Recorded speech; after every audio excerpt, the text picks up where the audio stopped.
Hola, hoy estamos leyendo del Evangelio según San Juan, capítulo 17, empezando en el versículo 18. En el nombre del Señor, oremos. Padre Celestial, te damos gracias que nos has dado tu palabra. Gracias, Señor, que nos has dado en tu palabra todo lo que nos hace falta para vivir una vida santa, piadosa, para llegar al cielo, para servirte aquí en esta tierra. Te pedimos, Señor, que ahora al leer tu palabra y al estudiarla, tú nos des la comprensión que nos hace falta, nos enseñes, que tú seas nuestro Maestro. En el nombre de Cristo te lo pedimos. Amén. San Juan 17, empezando en el versículo 18, dice así: Cristo está orando a su Padre, dice así: mas no ruego solamente por estos, en el 18, como tú me enviaste al mundo, así yo los he enviado al mundo, y por ellos yo me santifico a mí mismo, para que también ellos sean santificados en la verdad. Mas no ruego solamente por estos, sino también por los que han de creer en mí por la palabra de ellos, para que todos sean uno, como tú, oh Padre, en mí y yo en ti, que también ellos sean uno en nosotros, para que el mundo crea que tú me enviaste. La gloria que me diste, yo les he dado, para que sean uno, así como nosotros somos uno. Y yo en ellos, y tú en mí, para que sean perfectos en unidad, para que el mundo conozca que tú me enviaste y que los has amado a ellos como también a mí me has amado. Aquí termina nuestra lectura. Estos versículos siguen la oración sacerdotal del Señor Jesucristo. En el jueves de la Semana Santa, en el aposento alto, horas antes de su entrega por Judas y su arresto y después su crucifixión, cuando está con sus discípulos celebrando la Pascua, empieza a orar a su Padre de esta manera, y aquí estos versículos siguen la oración que hemos venido estudiando desde hace un par de semanas. Dice así, pidiendo por sus discípulos, los que están presentes ahí con él, y últimamente en estos versículos también por nosotros. Dice: como tú me enviaste al mundo, así yo los he enviado al mundo. Los apóstoles fueron enviados así como el Señor mismo fue enviado, lo cual quiere decir que todo lo que eran y todo lo que tenían antes de ser enviados lo dejaron atrás para llevar la palabra de salvación a todo el mundo, así como Cristo dejó atrás toda la gloria del cielo para venir a la tierra y traer la salvación al mundo. Luego dice: por ellos, por causa de ellos, yo me santifico a mí mismo, para que ellos también sean santificados en verdad. Usa la misma palabra ambas veces. Cristo se santifica a sí mismo, se aparta para el plan y propósitos de Dios. Es lo que significa la palabra santificar. Para que los discípulos también se apartaran para el plan y propósito de Dios. En el versículo 20 dice: yo no pido solamente por ellos, sino también por los que creerán en mí, por la palabra de ellos. No pide solamente por los que están ahí con él en ese momento, sino también por nosotros, que 2000 años después creeremos en él por medio de la palabra de ellos, tal como somos. Y luego sigue: para que sean uno. Su petición al Padre no es solamente que los 12 apóstoles y los primeros cristianos fueran uno, sino que también nosotros, inclusive los cristianos de hoy, seamos uno. Tenemos que tengamos unidad. Así como tu Padre estás en mí y yo en ti, y que ellos también sean en nosotros. Él pide que haya una unidad espiritual parecido a la unidad del Dios Trino, ya que todos nosotros somos unidos en Cristo. Cristo mora dentro del corazón de cada uno de nosotros al confiar en Él, a poner nuestra fe en Él y nacer de nuevo. El versículo sigue, para que el mundo crea que tú me has enviado. Al ver la unidad de la iglesia cristiana, resultará en la revelación del camino de salvación a este mundo, la iluminación del corazón de los incrédulos al reconocer ellos quién es Jesucristo, al ver su cuerpo obrar en este mundo. La desunidad, la falta de unidad entre cristianos es un mal testimonio a los incrédulos, así como la unidad espiritual entre los cristianos es un testimonio claro y bueno de nuestro Señor. Todos los intentos a través de los siglos de imponer la unidad en la iglesia cristiana han fracasado y siempre fracasarán porque son impuestos por autoridad humana y no funcionará. La unidad entre los cristianos es el resultado del hecho de que todos nosotros estamos en Cristo al amar y adorarle a Él y entregarnos nosotros a su señorío. No es necesario que nosotros creamos la unidad. Dios ya hizo esto. Nuestro trabajo es solamente mantener la unidad en Cristo que Dios ya ha creado en nosotros. En el libro de Efesios capítulo 4, empezando en los primeros 3 versículos del capítulo 4, dice así: Yo pues, preso en el Señor, os ruego que andéis como es digno de la vocación con que fuisteis llamados, con toda humildad y mansedumbre, soportándoos con paciencia los unos a los otros en amor, solícitos en guardar la unidad del Espíritu en el vínculo de la paz. Solícitos no en crear la unidad, sino en guardar la unidad que existe. Así que nuestra unidad con todos los demás cristianos es una unidad espiritual, no es una unidad de organización, ni una unidad impuesta desde afuera, externamente. Viene del interior, no viene por aceptar todos la misma estructura eclesiástica o el mismo líder eclesiástico o las mismas reglas. Todos los que hemos nacido de nuevo por la fe en nuestro Señor Jesucristo somos uno. Todos somos parte del mismo cuerpo de Cristo, así que hay unidad en Cristo. La unidad del cuerpo de Cristo es creado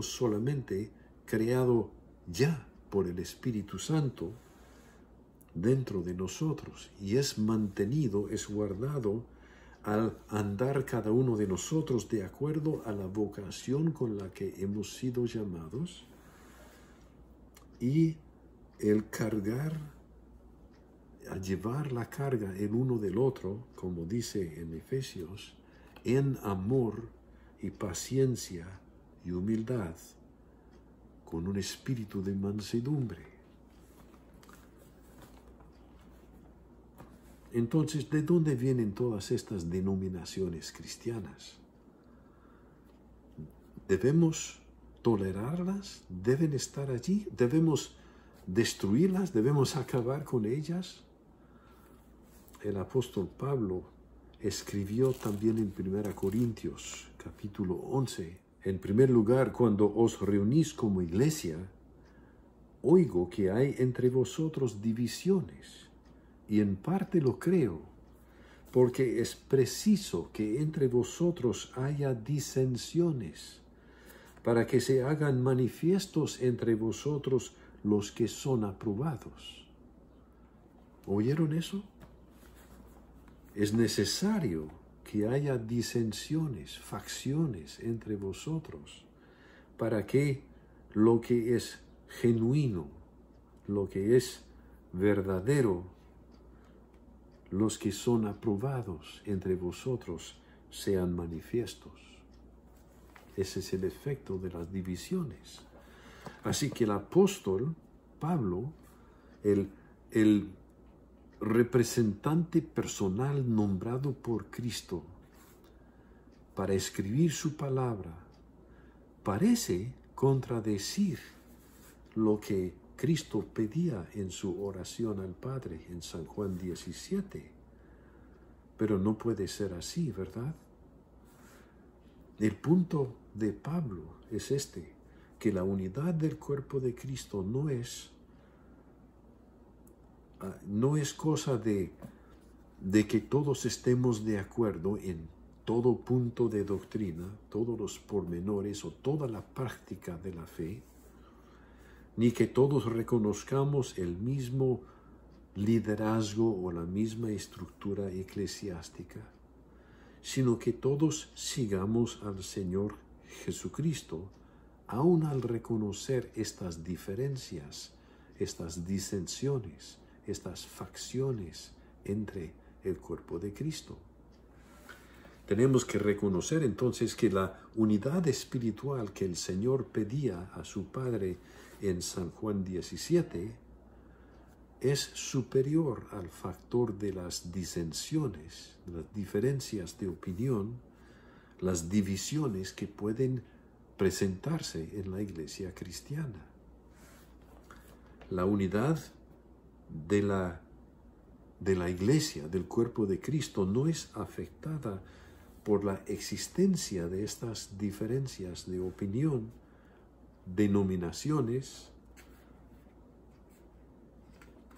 o las diferencias sobre un rango amplio de diferencias en las que los cristianos podemos tener y tenemos diferencias. Mencioné el miércoles pasado en la clase de Biblia que hubo alguna vez una división en la iglesia hace siglos sobre si era correcto llamar a la Virgen María la Madre de Dios o si debemos solamente decir la Madre de Cristo. Y fue una tremenda diferencia de opinión entre los cristianos y la verdad sigue siendo una diferencia bastante emocional para muchos cristianos en el día de hoy.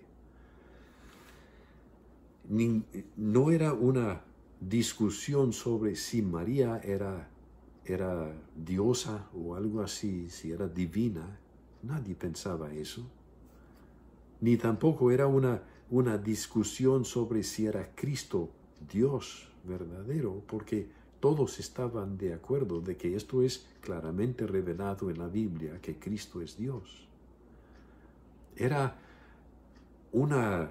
argumento salió por unas personas que temían que el llamar a María la Madre de Dios Hijo, podría provocar que algunas personas acostumbradas a la idolatría empezaran a adorar a María. Y como digo, muchos cristianos en el día de hoy siguen con la misma duda y la misma diferencia de opinión por esa frase. También hubo una controversia hace muchos siglos que dividió la iglesia entera entre Oriente y Poniente. Cuando algunos cristianos pensaban que estaba bien tener estatuas de los santos para recordarnos de la vida de piedad de aquellas personas en las iglesias. Y otras personas decían que era necesario limitar esto a dibujos y cuadros de 2 dimensiones, no estatuas de 3 dimensiones. Por lo mismo que mucha gente salía de un trasfondo de idolatría y que la Biblia prohibía el tomar para nosotros imágenes talladas, parte del segundo mandamiento.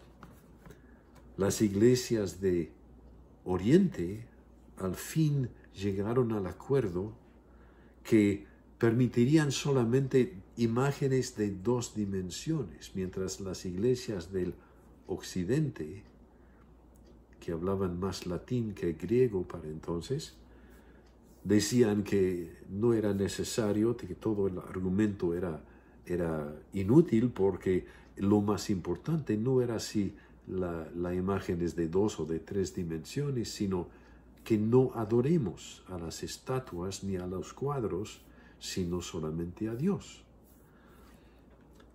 Y es por esto las iglesias de Oriente, las iglesias de habla griega en esos días, que llamamos las iglesias ortodoxas en el día de hoy, habiendo dicho que solamente cuadros de 2 dimensiones se permitirían, luego surgió la pregunta: ¿qué tan bidimensional puede ser?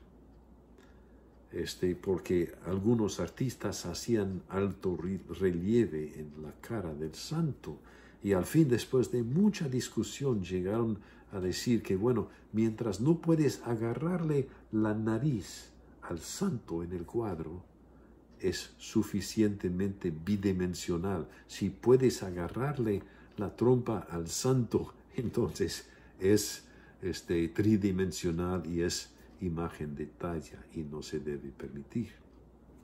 Es por eso que hasta el día de hoy las iglesias ortodoxas tienen íconos en su iglesia y no tienen estatuas como las iglesias de Occidente. Pero en su día, esta discusión dividió la iglesia cristiana en 2 partes, de Oriente y Occidente.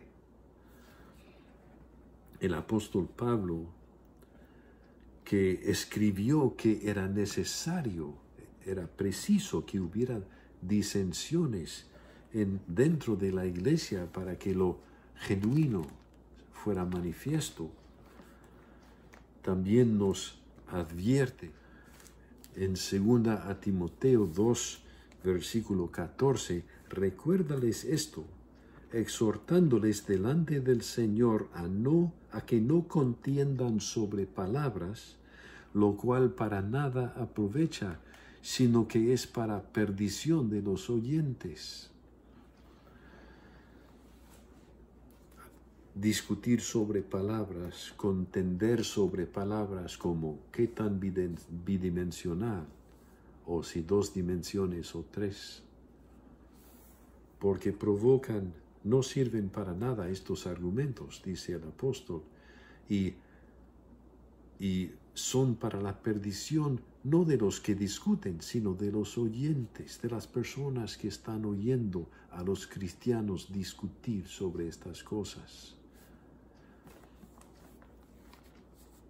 El apóstol Pablo dijo tanto a Timoteo como a Tito que una parte de su trabajo y del trabajo de los pastores en cada iglesia era poner en silencio, era callar a los que enseñaran contrario a la palabra de Dios, pero que lo hicieran con una actitud de humildad y amor y a la vez firme.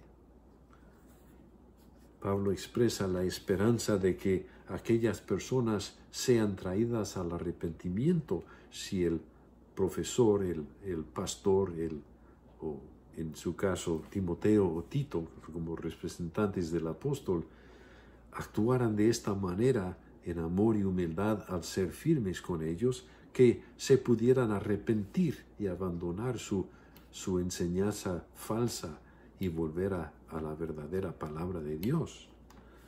Pero si no lo hicieran, los debían callar de todos modos. Era la instrucción del apóstol, para que los que oyeran no perdieran su fe y cayeran en la inmoralidad, que es el resultado natural de la doctrina falsa. Así que enseñar la doctrina bíblica es importante a Dios. En el próximo versículo, en el versículo 15 de 2 Timoteo 2:15 dice: procura con diligencia presentarte a Dios aprobado, como obrero que no tiene de qué avergonzarse, que usa bien la palabra de verdad. Así que vemos que la enseñanza bíblica es importante a Dios. El mismo apóstol Pablo escribe a su discípulo Tito en el capítulo 3 de su carta a Tito, versículo 10, al hombre que cause divisiones, después de una y otra amonestación, deséchalo, sabiendo que el tal se ha pervertido y peca y está condenado por su propio juicio. Son palabras muy fuertes. Vemos que las divisiones en el cuerpo de Cristo son el resultado de que alguien ha dejado de seguir la palabra de Dios, o en su doctrina o en su actitud y su comportamiento. Ahora, por lo general, casi siempre, en verdad, los que provocan divisiones en la iglesia van a insistir que ellos son los que están siendo fieles a la palabra de Dios y el problema son todos los demás. Y a veces es cierto. Martín Lutero, cuando él fue acusado de dividir la iglesia católica durante la Reformación, dijo: es mejor ser separados por la verdad que unidos en el error. Así que vemos que en ese caso la división fue causada por los que rechazaban la palabra de Dios, y los que se hacían fieles a la palabra de Dios fueron obligados a salir para poder seguir enseñando fielmente la palabra de Dios. El punto que hacía Lutero es que él no estaba abandonando la iglesia organizada de su día. Lo estaban echando por enseñar la palabra de Dios y ser fiel a ella. A veces así sucede.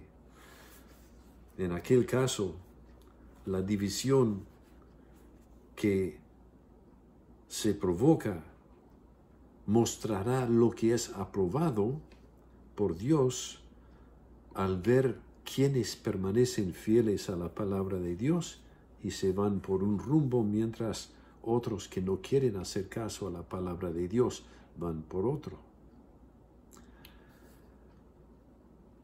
Ahora, a veces esas divisiones no son por enseñar la verdad de la palabra de Dios o rechazarla, sino por la opinión de un hombre sobre lo que debe de decir la palabra de Dios, o lo que piensa que dice, que difiere en algo a lo que dicen otras personas.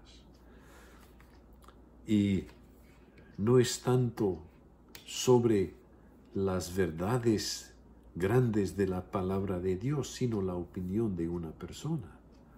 Y en esos casos resultará una infinidad de grupillos de cristianos que todos están de acuerdo con los pormenores de doctrina en un rincón, y otro grupo de cristianos y de congregaciones en otro rincón. Pero de acuerdo a lo que dijo el apóstol Pablo, no hay problema con esto. Es necesario que haya disensiones, es necesario que haya divisiones en la iglesia para que los que son fieles, para los que son aprobados por Dios, sean manifestados. Cuando vemos una división causada por los que rechazan la palabra de Dios, en realidad debemos recordar que habrá hasta entre ese grupo cristianos fieles que todavía permanecen en ese grupo, que salen o que no salieron cuando debían, que no están necesariamente de acuerdo con la enseñanza falsa de ese grupo, pero que han sido llevados en la retórica, en la emoción, en los argumentos mentirosos de los que rechazan la palabra de Dios. Y debemos seguir amando y pidiendo a Dios por aquellos hermanos. He visto en el día de hoy hay iglesias cristianas que se dividen porque algunas personas quieren permanecer fiel a lo que dice la palabra de Dios, mientras otras personas quieren seguir una línea de doctrina que realmente se forma a base de encuestas de opinión en el público. Enseñar lo que es más popular como si fuera la doctrina cristiana. Y hay iglesias, denominaciones enteras y iglesias locales que se están dividiendo por esto. Pero he hablado con varias personas que me dicen, mi iglesia ha dejado de enseñar la verdad y yo he sido parte de esta iglesia toda mi vida. Fui bautizado allí, fui confirmado allí. Y no puedo salir porque mi abuelo es enterrado en el jardín de ese templo. Así que tienen un enlace emocional a ese lugar, a pesar de la doctrina que se ha apartado de la palabra de Dios. Y debemos pedir por estas personas en amor. Y está bien que haya diferencias, pero que se manifieste por su comportamiento cristiano las personas que son aprobadas por Dios por su fidelidad al Señor y su palabra. Y luego hay aquellas personas que dividen la iglesia en un esfuerzo por ejercer su mismo control y salir con lo que ellos quieren hacer. Estas son personas que causan divisiones al juntarse seguidores y hacer a la gente de su lado en cualquier discusión que haya, aunque saben que esto destruirá la iglesia. En nuestra misma asociación de iglesias hace unos años salió un grupo de profesores que tomaron un concepto arcano de la doctrina cristiana que se llama la gracia preveniente, y mucha gente ni sabe esas palabras ni les importa un bledo qué significan, ¿verdad? Pero estos hermanos estaban diciendo que ellos habían descubierto lo que significan estas palabras en verdad. Y estaban al punto de dividir nuestra asociación de iglesias solo por este argumento tan insignificante que ellos habían decidido era muy importante. Este es un espíritu de partidos, ¿verdad? Un espíritu que divide la iglesia para que la gente me siga a mí. El apóstol Pablo dice que después de una y otra amonestación debemos rechazar a aquella persona, ya no tener nada que ver con esa persona porque es una persona en su corazón errada. vemos que estas cosas suceden no solamente a nivel de las denominaciones o las asociaciones de iglesias, sino a nivel de la iglesia local también. Y cuando esto sucede, también debemos recordar a lo que tiramos, qué es lo que estamos haciendo. Tenemos que recordar lo que es importante al entrar en estos desacuerdos y seguir respondiendo los unos a los otros en amor, humildad y un espíritu de mansedumbre. Y si hacemos esto, la gloria de Cristo se verá en nuestra asamblea local, en nuestra iglesia y también en nuestra denominación y en el cuerpo de Cristo entero en el mundo. La clave para mantener la unidad del cuerpo de Cristo es amar a nuestros hermanos y hermanas en Cristo, aun cuando no estamos de acuerdo con ellos.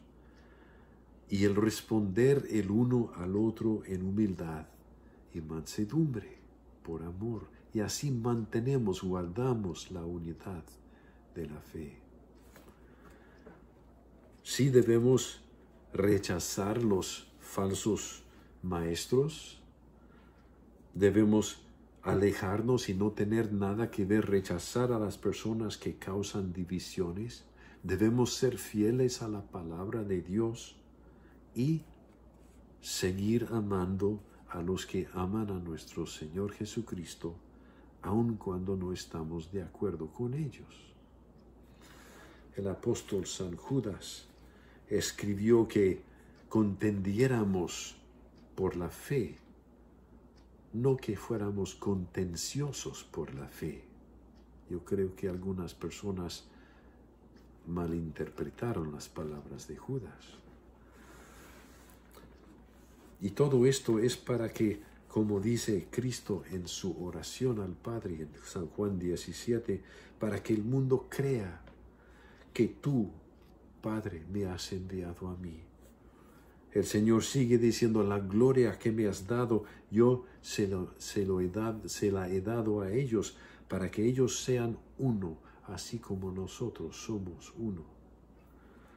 Al mantener, no al crear ni fabricar, sino mantener la unidad espiritual en Cristo, al amarnos los unos a los otros en humildad y paciencia y mansedumbre, mostraremos la gloria del cuerpo de Cristo al mundo, y el Señor Jesucristo se verá en nosotros y se manifestará por medio de su cuerpo a todo el mundo.